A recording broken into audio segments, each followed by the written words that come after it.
Limujulumbe rotanga na makete ndoto kulwanga kublosu na chikete arine na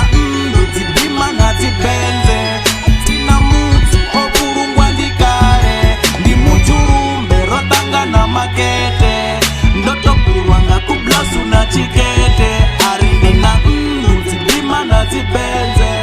tina mutu okurungwa ndikare ndiko tenda uri looks can be deceiving kokandela panda funo wanga rutizevi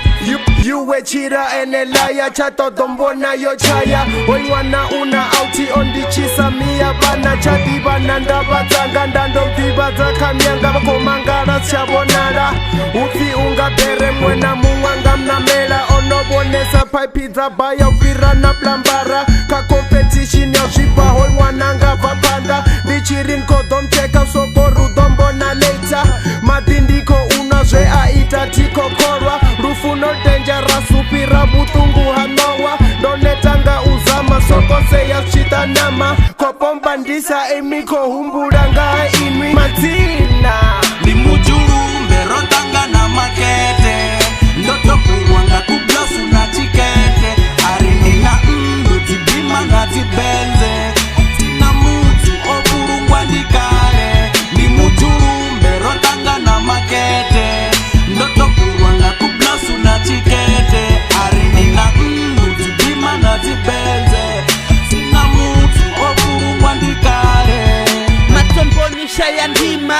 akotsaka bima ipaka songo itima ndamuimisa mbodi ima arnimini matina ndariativa minina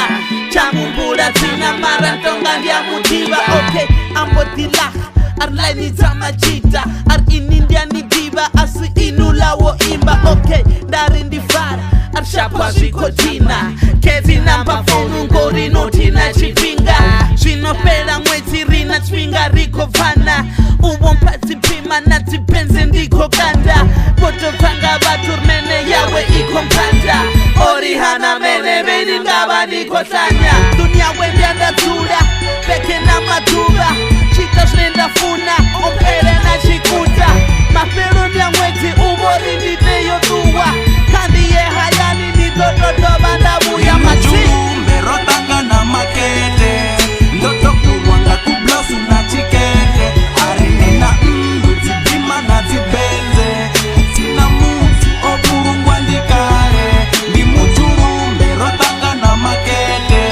ndoto kulwanga kublosu na chikete arini na zibima na zibenze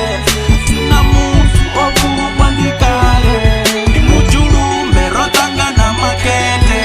ndoto kulwanga kublosu na chikete arini na zibima na zibenze